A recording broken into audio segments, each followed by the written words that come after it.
Hello, hello, hello. Do. Welcome to another episode of Subject to Change, episode 5. The grand You, episode 5. We're you know, halfway to 10. wow, you know math now. You didn't when we were talking about languages and all that, but hey, Shush progress. you! So anyways, uh, I am one of your hosts, Martin, Mr. Crow Anderson, here with my co-host. Not sure what to classify you as. I was thinking about friend, but that might be going too far. I thought I was the bear in the hat. You are the bear in the hat, but how can a crow and a bear in the hat be a friend? By becoming pseudo pirates. That would work. I mean, you wouldn't exactly be a I would be the baron. captain. You don't have you don't have the muscle mass to turn the wheel. So? So that would kind of come into issues the moment we. Luffy doesn't have any leadership abilities. He's a damn good captain-ish. Oh, oh bullshit! Don't you start dissing Luffy. Luffy. You know for a fact he's a good captain. He doesn't have much leadership ability, though. He's He just... has more than he lets on. It's He just just that acts like people a follow him because he has a good sense of morals. He acts like a goof, but you know for a fact he's a good leader. Sort of. He leads by example. Yeah, and It's he also the knows. fact that he doesn't really try leading by example. He just does. Well, he leads by example in that he never changes his goddamn opinion. He is. So I'm not that unlike him, actually. Yeah, but you're not a rubber man. You don't have a straw hat, and you don't have thumbs. No, but I do have a bowler hat. I also How have a would top you hat. wear that? I have a magnificent top hat. Introduce How would these yourself. things fit on your head? They're Hi. made small, okay? Oh yeah, sure. Well, after that rambling, meandering, whatever that was, I'm Anthony Poe, aka Rand Cossack, the person that edits these things that crew has no appreciation for, apparently. I have a lot of appreciation. Yeah, that's not what you said in the last episode. Oh, then you would do no work. Uh-huh. Right. So, in today's episode, I have a bit of a subject I want to talk about. Oh my god, you actually thought of something this time? I have. There's only been once I didn't think of something. 2 episodes. Once. The second one, Two. no, because the second one you said you had a subject. The problem is I knew nothing about that subject, so we were kind of fucked. You need to watch Adventure Time. Yeah. So, anyways, my You do. subject, my subject for today is role-playing games. In particular, well, not in particular, but both the video game style and the tabletop versions, like Dungeons and Dragons and things like that. And I figured I'd start off with one of my favorite role-playing games, which is one we have touched on before, which is Mass Effect. Before we go into that, you do realize that role-playing game can, apply to more than just interactive media. It can also be like live-action stuff and I know there's stories. LARPing and things like that, but let's just keep it simple now. Oh, now we're going for simplicity? Now? Yeah, we're keeping Really? it simple. No, we're just keeping this simple because we're gonna get into. Have you done LARPing? My kidneys are still sore from that cactus assaulting me. Well, whatever. Have you actually done any proper LARPing? Back when I was like in grade school, we pretended and played and, played pretend and all that, since Yeah, that's well- pretty much the basis of LARPing. Pretty much, but you're not playing with a basic set of proper rules and dice and things like that. Yeah, because I didn't have any at the time outside of, maybe Monopoly, and back then I didn't understand that game. Exactly. So we're talking about the video games and the tabletops. Tabletops are not role-playing games, they're surfaces. Tabletop role-playing games.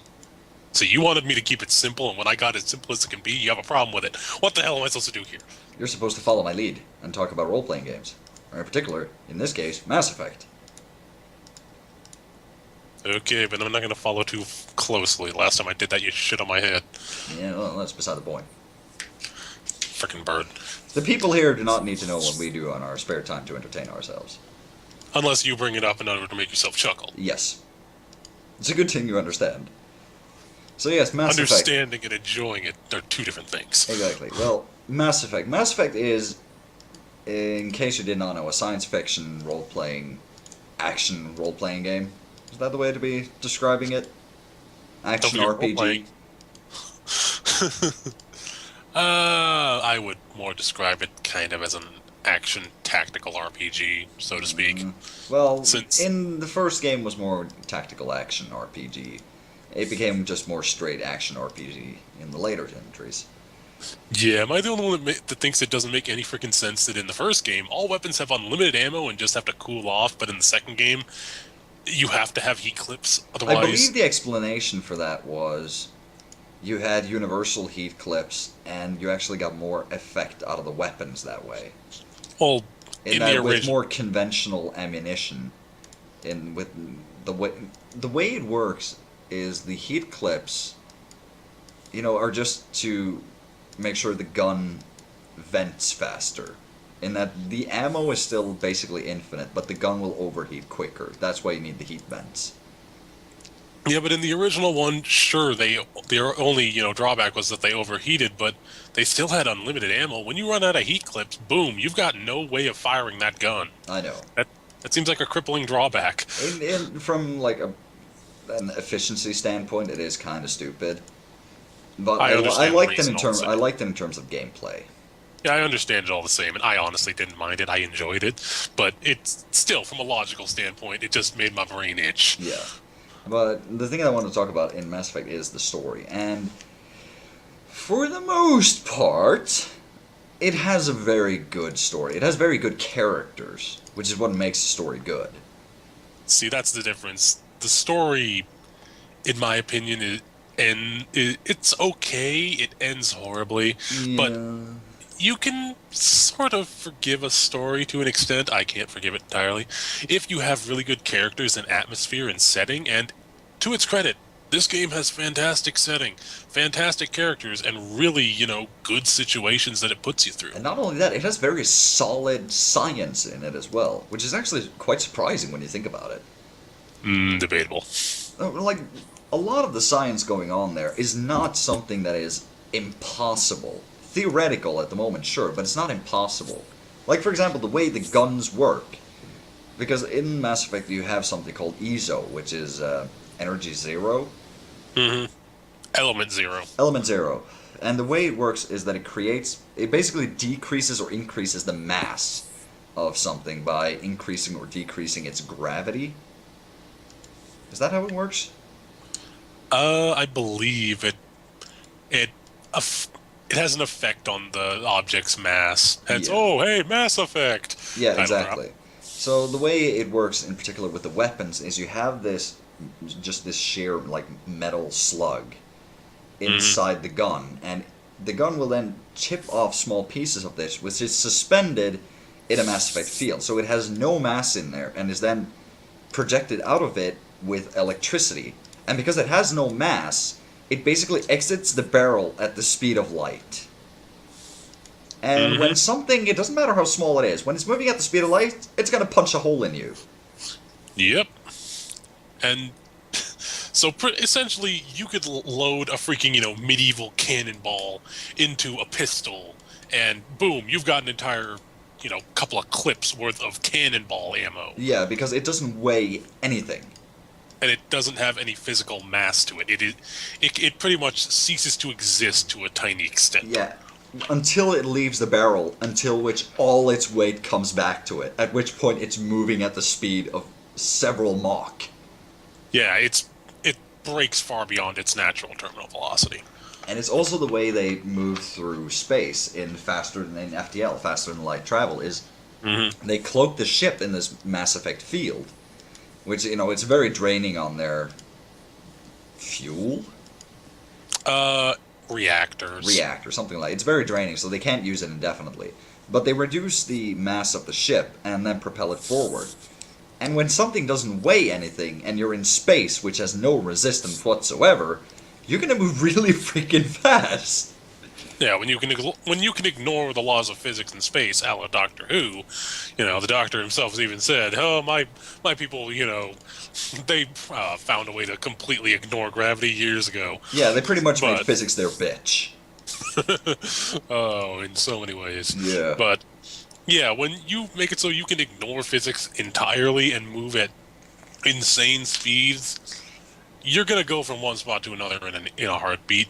Plus, Though one of the other drawbacks is when you make a jump like that, it puts out a massive amount of energy. So anything that is nearby when you jump, it's gonna know you're there quite Yeah. clearly, and your engines have to cool off and whatnot. And it's also the fact So that the ships and people have are a type of shielding called a kinetic shield, where something that's moving at a certain frequency of speed cannot penetrate that shield, which is how mm, this ship can even survive going that fast. Otherwise, it would get shredded the instant it started moving.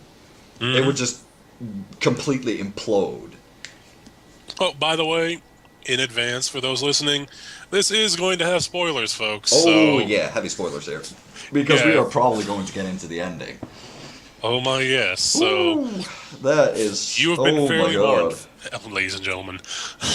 That ending. I have bitched so much about this ending. And So have pretty I. much everyone who's ever played it has bitched about this ending. The fact that there are people who like this ending is one of those things I will never understand. Yeah. It's, It.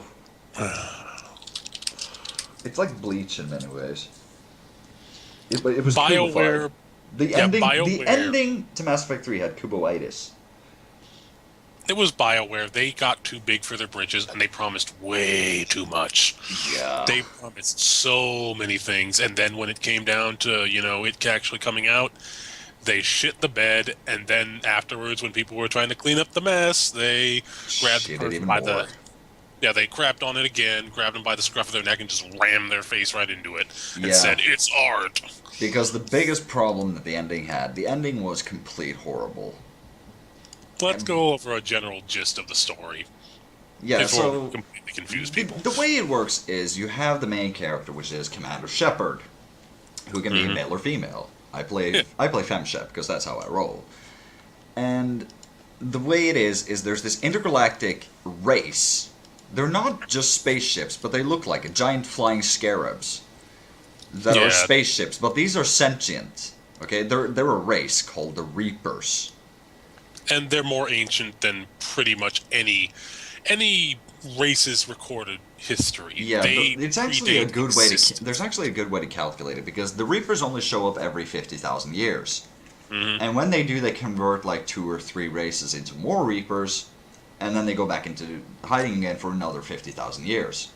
Well, according to the games, they completely wipe out all sentient life. They and wipe out convert all a sentient certain. life, but they convert some of the higher races into new Reapers.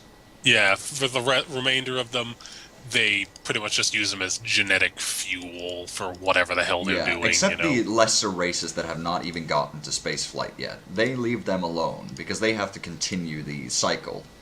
Yeah, they wait until enough races have achieved the ability to A, find the mass relays, and B, use those relays, and C, reach a certain technological level where there's a certain number of races that can use them and have found what's known as the Citadel. And once that occurs, then they send out a scouting reaper who checks in on things, and if they find that, yep, it's time, then they go back, they send out the message, and boom, all of the reapers are summoned from what's basically known as the dead zone of space, Yeah, which dark is space. pretty much yeah, it's pretty much the corner of existence Yeah, it's where nothing outside can the known galaxy. yeah, nothing can survive there. The fact that the Reapers have made technology that can is unheard Yeah, of. because like what Dead Space is basically absolute cold. It is as cold as it can get in an absolute vacuum. Nothing can physically exist in it. But the And Reapers yet, can. that's where they just stay there.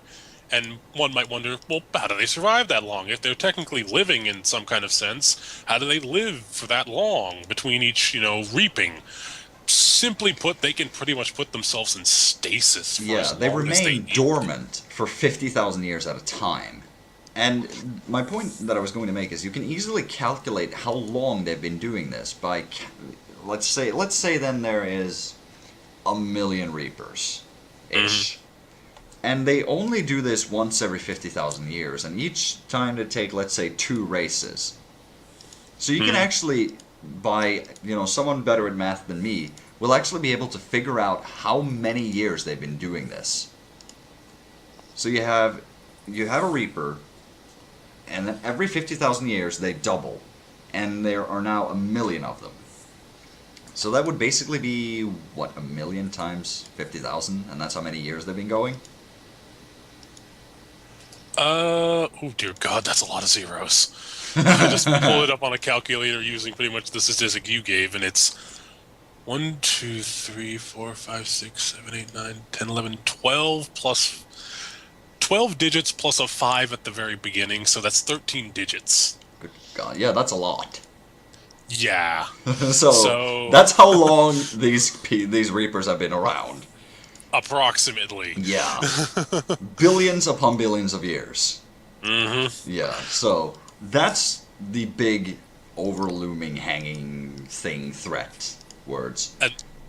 And the fact is, their technology is so advanced, no race has ever been able to defeat them. No race has ever been able to stop them from reaping the universe. They may have killed, a few of their reapers, but they've never been able to. They've never won. Race of the universe has ever managed to beat them and survive. Yeah, so the entire gist of Mass Effect is that you're building up and just trying, like desperately trying to find a way to win. And Pretty it much seems completely insurmountable. Yeah, pretty much the entire goal of the 3 games by the end of the 3rd game is amassing as many allies as you can via whatever means you can, whether it be shady deals, looking for people who genuinely want to help, and so on, and just bringing them all together to try and make one final stand against the Reapers. Because, and spoiler doom alert, or die, you will fight. Yeah, spoiler alert, the first one that appeared, I believe it was named Sovereign? Sovereign, yeah. Yeah, you kill it. It takes the combined firepower of multiple races and their most powerful battleships to sink this one Reaper. But it dies. Yeah. Then, and the regardless Reapers of then that, get some form of respect, almost, for Commander Shepard, because Commander Shepard wasn't directly responsible for... But he pretty much led the strategy. He led the strategy and whatnot, but what makes Commander Shepard such a good character is that, above all his skill and bravery and whatnot, he is a damn good leader. Mm-hmm. People are willing to follow Shepard. Yeah, the best leaders are ones that people are someone that you're willing to follow to the grave. You're willing to fight by their side and trust in them, even if you know it will cost you life. Yeah, because Shepard will push himself further than anyone. Yeah, if you're going into a battle where no one's going to survive, he'll make sure that he gives you as much of an opportunity to survive, even if he's the first one to go. He'll make sure that he may be the first one to go, but that you guys will be the first ones to leave. Yeah, pretty much. So, what Mass Effect 3 does is they find this blueprint for something called the Catalyst. Mm-hmm. And this is supposedly able to wipe out the Reapers. Yeah, it's supposed to convert the Citadel into essentially a giant beam cannon that would manage to wipe out the entirety of the Reapers in some fashion. Yeah. Before Mass Effect 3 came out, we were promised so many things. Like, every choice we've made up until this point would have some kind of effect. Every deal we've made, every character we've met, like, so much of it would matter. And we would not get some ABC ending. They essentially promised that there would be pretty much near endless possibilities for how your game would end, depending on what you've done throughout all 3 games. And that once you reach the end, what you've done will really impact the story. You will genuinely affect whether the combined races of the universe will have a chance against the Reapers or not. Whether it will be all for naught if you haven't gathered enough allies, if you've made too many enemies and no one's working together, or you might have a chance at survival if you've brought as many people together as best you can and are leading them to victory. And then we got the color spectrum of red, blue, we got and green. exactly what they promised we wouldn't get, an ABC choice ending. Oh, but the DLC gave us a D ending. A secret D ending. Where the D ending, which is actually my favorite ending, where you refuse and everyone dies. And the reason everything dies and the Reapers win. The reason I like that ending is because Shepard did not betray his or her ideals. Mm-hmm. That, okay, yeah, we're gonna go down, but fuck you, we're gonna go down fighting. Mm-hmm. I'd rather fight and lose than The commit cultural and just racial genocide. galactic genocide. Galactic genocide. The three choices are as follows. There is the red option, which is the destruction path. All creatures in the All universe and all synthetic objects in the life. universe that has any kind of, robotic attachments to them, synthetics or otherwise, all mechanical things will be destroyed. They Yeah. will be completely nullified and become null and void, essentially. Yeah, which is complete horseshit because through this entire game there is a race called the Geth, which are synthetic AIs. And through all of it, you've established peace with them. Or at least if you're a Paragon, you establish peace with them. But let's just assume people play Paragon because fuck Renegade. Yeah. Yeah. So you establish peace with them, and it's all about their individual freedom. The fact that there is a race, that they are not evil despite being the enemies of the first game. And They're yet here you misunderstood. are wiping them out. You are now wiping them out, and by doing so, you're also wiping out the Quarians. No, the Quarians survive, I believe. But they are No, still... but if the problem is if their suits are Yeah, some inoperable, survive. they die. Not all of them survive. Like, the majority of them dies, and there are only like 800,000 of them left. Mm-hmm. So you almost wipe out them. And so there's that. And then you have the control option, which is Which actually... is the blue option. Which is the blue option, which is ironically considered the evil ending, which is where you become the Reaper hive mind, almost. Or rather, the Reaper overlord. Where Yeah, you become Shepard you become a becomes an living hive. AI. Yeah, he suddenly gains control over all Reapers in existence and has full control over them, which has been proven to be completely impossible by this point, Yep. to note. But so that happens, Yeah. and you somehow manage to take control of all the Reapers and use them for good. Ish. Blah, whatever. And then there's the middle ground option, Synthesis. the green option, the synthesis choice, where the Reapers are technically destroyed, but all races in existence become the same race. Yeah, they They become... may physically look different, but everyone is a Their synthetic. DNA is being. exactly the same. They are a combination of synthetic and biological DNA. All races of all peoples of all It planets. is racial genocide on a galactic scale. Every living thing in the universe now share DNA. Oh, it's oh my god. Whew. It's such bad writing. Yeah. And in the beginning, when they first came out, you didn't get to see what effect your choices had. But after the backlash, came a DLC that gave you fucking pictures.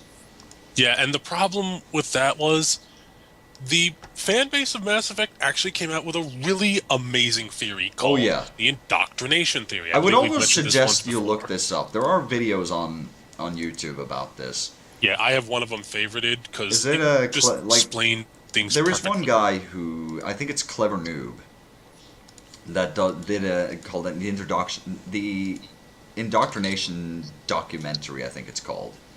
And I seriously suggest giving it a watch, even if you haven't played the game. Because I'd almost suggest you watch it before playing it.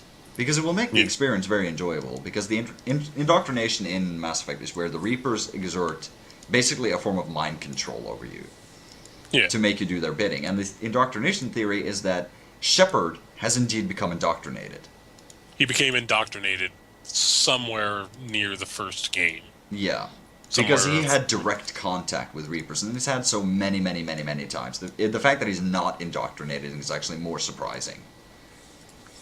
So that was the theory, but of course it was completely shot down by BioWare. Let me see here. Yeah, I believe this might be the one. For a guy on YouTube, his name is Clever Noobs, Yeah. all one word. It's called The Indoctrination Theory, a documentary extended cut. It is It's a little well over an worth- hour and 40. It is well worth a watch. But it essentially explained that everything past Shepard becoming indoctrinated was all in his head, and he, didn't really go into the impossible things that he did, because he did a Yeah. lot of impossible things, like fighting a Reaper on ground. Yeah, right. It took the combined firepower of multiple, battleships in space Yeah, to take down there's a one. lot of things that he points out that, okay, so yeah, Shepard's indoctrinated, but no, it turns out they're just gigantic fucking plot holes. And they came out and they specifically, addressed the indoctrination theory. They said, no, the indoctrination theory is incorrect. These are the actual and actual What you canonical endings. see is what happens. Yeah, there is no deeper level. This is what you get. We are standing by this because it's our I artistic wanted to integrity. punch my fucking screen when I read that. So did Because I. Oh, at that you're moment, Mass Effect was dead to me. Yeah, you're in artistic integrity. Bullshit. And Everyone here's hated the thing, that fucking endings, this- and we're coming to grips with the indoctrination theory being something really good. But no, you had to put an end to that. You had to stop that because you couldn't let that happen. Here's the thing, even if it wasn't originally true, what BioWare should have done is been like, oh yeah, you're totally Yeah. right. You've seen through it. You are fucking clever. DLC Yeah, coming out soon that explains all of it. Yeah, they should have just accepted, wow, you guys are smarter than we thought. Because the fans were essentially cleaning up their mess. Just Pretty like, much. yeah, good job. You guys are amazing. You figured it out. You saw the clues. Nice work. But no, it's just like, no, you can't have theories. You No, are no. wrong! We are the only ones that make the endings. You cannot have that choice. No. It was so childish and petty and stupid. Yeah. It's just like, And guys, you here's had your actually- salvation handed to you on a silver platter. Take it. And the way I always thought, like, how to fix it, and actually what I feel was a good idea, is that they should have done what they did in the other two games, where Yep. regardless of what you choose, the big threat at the end is destroyed. Because in the other two games, there is a big threat, and regardless of whether you play it Renegade or Paragon, good or evil, the end resolution is always the same. You always win, basically. The Just big make it bad so is the always means are destroyed. different. It's Make just, the means different of how you win. yeah, and small, like, the things that happen after you've defeated the big bad are different. So that's what they should have done. Like, regardless of what you choose, Reapers are destroyed. And from there, we go on to say, like, 6 months later, Shepard wakes up in the hospital and sees the effects of his or her choices. Yeah. Maybe decides if he wants to continue in the military or retire with his love interest. If he That's- has one. If he has one. That's what I always imagined. Yeah. I was expecting some big climactic space battle where you're actually, taking control of the Normandy and helping to literally fight off the fucking Reapers, Yeah. Really going toe-to-toe with them and doing your And damnedest to having slowly one beat big them. final fuck you face off with the Yeah. leader of the Reapers, which was Harbinger. Well, he was one of them. Yeah, he was the sort of the main figure that we got to know as the enemy. Where you just have this big talk down with them, and then finally it's just like, fuck you, and blows them to hell. Well, actually, we killed Harbinger in the second game. No, we didn't. Yeah, he was one of the Reapers that, he's the one that showed off the whole assuming direct control thing. We killed him. No, we didn't. I'm pretty sure you kill him in the second game, along with the Reaper. Larva? No, the big Reaper base that they have with all the converted. The embryo. What was it called? The collectors. Yeah.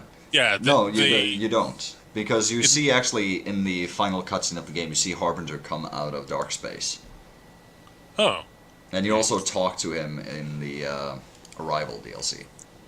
I haven't done that one, but not for lack of interest, but because it costs. And honestly, by that point, I was so pissed with the series. Yeah, but yeah, I was god damn, expecting, they like, screwed the pooch on that ending.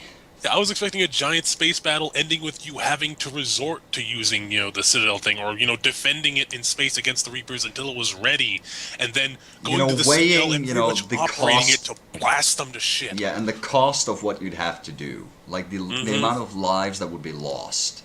Yeah, determining who you're able to go and defend during the battle, who you're Yeah, able like to help save. do you send the Turans in there or the Quarians or the Geth in this particular situation? You know, some will do better than others, but they need Who you tech have work support. Like, together. yeah, like you in this one situation, like say you have to defend the Citadel, and you have to send one of the races to defend it, but that race will get completely obliterated. Hmm. Who do you save? Who do you sacrifice? Depending on who you send, at least, because some races are, hardier than others. Exactly. So it depends on these situations. Yeah, you have to really understand the race and their And if you technology. play it perfectly, the majority will survive. The most Yeah, will the survive. casualties will be low. Yeah, exactly. 'Cause Or there it will could be go if it casualties goes somewhere. horribly, you end up losing. Mm-hmm. Because that was basically the problem with Mass Effect 3. You could never lose, Mm-hmm. among other things. So, yeah. Oh my god. It's It really hurts. unbelievable how bad the ending is. And just how much they tried to backpedal into trying to make Yeah, it. because it could have sound been better. so good.